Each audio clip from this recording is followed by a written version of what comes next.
ফের সংগ্রামী যৌথ মঞ্চের তরফ থেকে কড়া অবস্থানের কথা আজকে তারা জানিয়েছেন। মূলত 19 জানুয়ারি তারা একটি মহামিছিলের ডাক দিচ্ছেন। সঙ্গে এও বলছেন বিশেষ করে মুখ্যমন্ত্রী যদি নজর না দেন তাহলে কিন্তু তারা ফের অনশনে বসার একটা হুঁশিয়ারি দিয়েছেন। সংগ্রামী যৌথ মঞ্চের তরফ থেকে এই মিছিলের আয়োজন করা হচ্ছে এবং মিছিল শেষে সভার আয়োজন 19 তারিখ বিশেষ করে যে ডাক তারা দিয়েছেন মুখ্যমন্ত্রীর সঙ্গে দেখা করার জন্য তারা সবাই তো চাইছেন, চিঠিও দিয়েছেন। সংগ্রামী যৌথ মঞ্চের সদস্যরা যদি মুখ্যমন্ত্রী দেখা না করেন, সদুত্তর না পাওয়া যায় তাহলে ফের তারা লাগাতার অনশনের পথে হাঁটবেন। এর আগেও তারা কড়া হুঁশিয়ারি দিয়েছিলেন। 29 তারিখ ধর্মঘটে ডাক দিচ্ছেন। বিভিন্ন সরকারি প্রতিষ্ঠান, সরকারি অফিস যেগুলি রয়েছে সেখানেই তারা এই ধর্মঘটের কথা জানিয়েছেন, কিন্তু সেক্ষেত্রে অচলাবস্থা তৈরি হতে পারে। এই অচলাবস্থার জন্য খোদ রাজ্য সরকার দায়ী থাকবেন, এমনটাই জানিয়েছেন সংগ্রামী যৌথ মঞ্চের আহ্বায়ক ভাস্কর ঘোষ। জানুয়ারি আমরা কলকাতায় মহামিছিলের ডাক দিয়েছি। হাওড়া স্টেশন, শিয়ালদা স্টেশন এবং হাজরা মোড় থেকে সমস্ত মিছিল 12টার সময় শুরু হবে, শহীদ মিনার ময়দানে আসবে এবং সেখানে আমাদের সভা হবে। আমরা আগামীকালকে মাননীয় মুখ্যমন্ত্রীকে চিঠি দিচ্ছি যে ওই দিন আমাদের সাথে দেখা করার জন্য, কারণ এর আগে মুখ্য সচিবের সাথে বৈঠক করেও কোনো ফল হয়নি। আমরা চাই যে উনি দেখা করে এই সমস্যার আশু সমাধান করুন। যদি সেটা না হয় তাহলে ওই দিন থেকেই আমাদের আবার লাগাতার অনশনের ডাক দেওয়া হচ্ছে এবং ওই দিন আমাদের সাথে শুধুমাত্র সংগ্রামী যৌথ মঞ্চ এবং সরকারি কর্মচারীরা, শিক্ষকরাই হাঁটবেন না, তার সাথে বেশ কিছু সামাজিক সংগঠন, অস্থায়ী কর্মচারী সহ চাকরি প্রার্থীদের বেশ কিছু মঞ্চ একসাথে সবাই যোগ দিচ্ছেন। অর্থাৎ বলতে পারেন যে সংগ্রামী যৌথ মঞ্চ তার পরিসর বৃদ্ধি করছে। এই সামাজিক সংগঠনের মধ্যে বিভিন্ন জাতিগোষ্ঠীর যেসব সংগঠন আছে তারা আছেন, ধীরে ধীরে এই ইয়েটা বাড়বে। সংগ্রামী যৌথ মঞ্চের ডাকে 29 জানুয়ারি থেকে লাগাতার আমরা সরকারি সমস্ত অফিসে ধর্মঘটের ডাক এবং আমরা এ নিয়ে সরকারকে নোটিশ জারি করেছি। 19 তারিখে যদি মুখ্যমন্ত্রী দেখা না করেন তাহলে অনশন শুরু হবে এবং ধর্মঘটের যে ডাক দিয়েছি, যে অচলাবস্থা তৈরি হতে পারে সেই অচলাবস্থার জন্য এই রাজ্যের প্রশাসন এবং মাননীয় মুখ্যমন্ত্রী সম্পূর্ণরূপে দায়ী থাকবেন।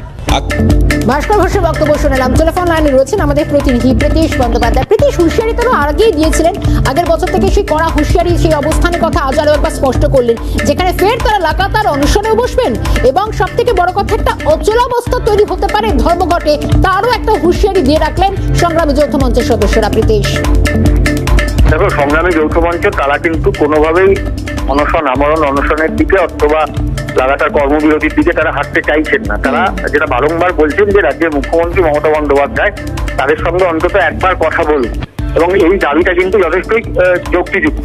কেননা আগামী 19 জানুয়ারি শহর কলকাতায় মহামিছিলের ডাক দিয়েছেন তারা, এবং সেই মহামিছিল 3টি জায়গা থেকে শুরু হবে, একটি শিয়ালদা স্টেশন, হাওড়া স্টেশন এবং হাজরা মোড় থেকে, এবং এই 3টি মিছিলই এসে শেষ হবে একদম শহীদ মিনারের, যেখানে সংগ্রামী যৌথ মঞ্চের যে মঞ্চ করা হয়েছে সেখানে, এবং সেখানে একটি সভা হবে। এবং তাদের যে অন্যতম দাবি যে তারা আগামী 19 তারিখ যে মহামিছিল করবেন তার শেষে তারা দেখা করবেন রাজ্যের মুখ্যমন্ত্রী মমতা বন্দ্যোপাধ্যায়ের সঙ্গে, এবং দেখা করে তাদের যে দাবি দেওয়া সেই সমস্ত বিষয়গুলো তারা মুখ্যমন্ত্রীর কাছে পেশ করবেন, এমনটা দাবি রয়েছে। এবং যদি রাজ্যের মুখ্যমন্ত্রী মমতা বন্দ্যোপাধ্যায় তাদের সঙ্গে দেখা না করেন তবেই কিন্তু তারা এই যে অনশনের দিকে বলো বা কর্মবিরতির কথা বলো সেগুলো কিন্তু তারা করবেন, এমনটাই তারা জানিয়েছেন। এবং এই প্রসঙ্গে আরেকটা বিষয় বলা দরকার শর্মিষ্ঠা, সেটা হচ্ছে আগামী 29 তারিখ যদি রাজ্যের মুখ্যমন্ত্রী মমতা বন্দ্যোপাধ্যায় 19 জানুয়ারি যদি দেখা না করেন তাহলে 29 তারিখ থেকে তারা কিন্তু কর্মবিরতির ডাক দিচ্ছেন। এবং এই কর্মবিরতি যারা সংগ্রামী যৌথ মঞ্চের যে সমস্ত সরকারি কর্মচারীরা রয়েছেন তারাই যে অংশগ্রহণ করবেন তেমনটা নয়, তার সঙ্গে সঙ্গে অন্যান্য যে সমস্ত সরকারি অস্থায়ী যে সমস্ত কর্মীরা রয়েছেন তারাও অংশগ্রহণ করতে পারেন, এমনটাও কিন্তু তারা আহ্বান জানিয়েছেন। এবং এই 19 জানুয়ারি যে মহামিছিলে ডাক দেওয়া হয়েছে সেখানে আমন্ত্রণ জানানো হয়েছে অন্যান্য যে সমস্ত চাকরি প্রার্থীরা, সরকারি চাকরি প্রার্থীরা যারা রয়েছেন তাদের মঞ্চে। অর্থাৎ বলা যেতে পারে সম্পূর্ণরূপে অচলাবস্থার দিকে কোনোভাবেই কিন্তু সরকারি কর্মচারীরা হাঁটতে চাইছেন না। তারা বলছেন যে মুখ্যমন্ত্রী মমতা বন্দ্যোপাধ্যায়ের সঙ্গে দেখা করে এই সমস্যার একটা আশু সমাধান হোক, তারাও কিন্তু চাইছেন।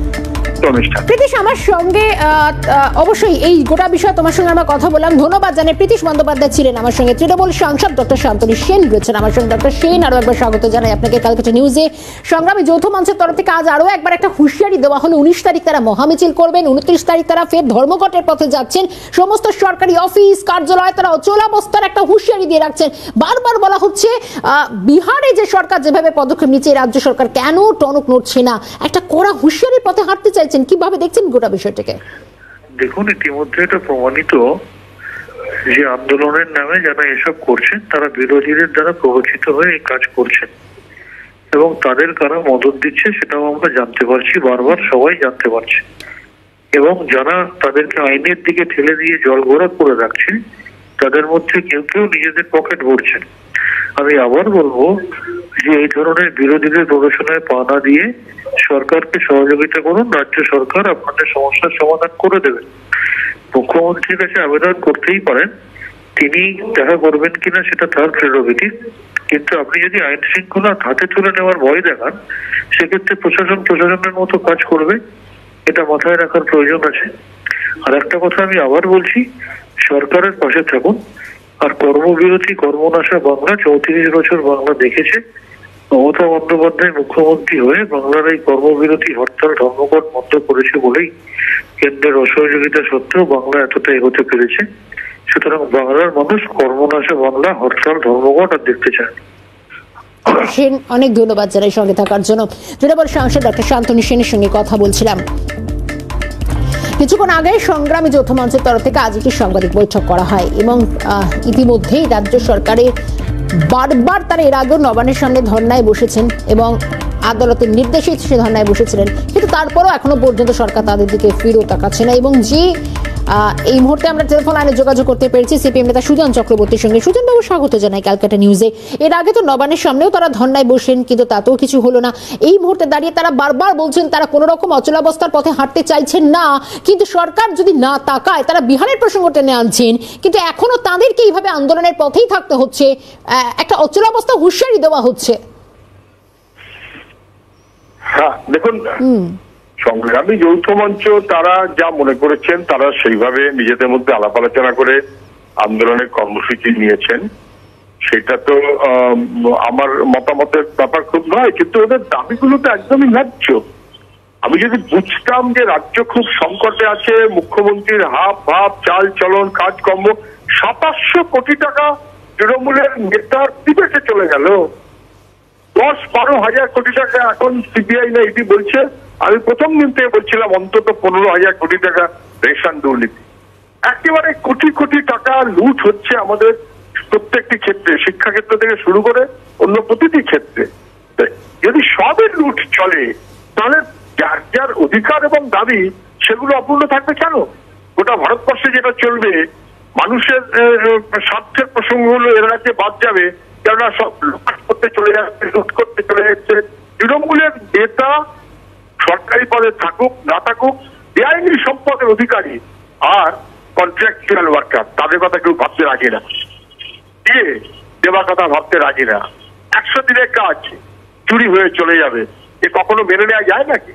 আন্দোলন এবং তার আহ্বান যারা ডেকেছেন তারা নিশ্চয়ই বিবেচনা করে সবাই মিলে আলোচনা করে ডেকেছেন, যথার্থ বলেই আমি মনে করি। সুজনবাবু, ধন্যবাদ জানাই সময় দেওয়ার জন্য। সিপিএম নেতা সুজন চক্রবর্তীর সঙ্গে কথা বলছিলাম আমরা।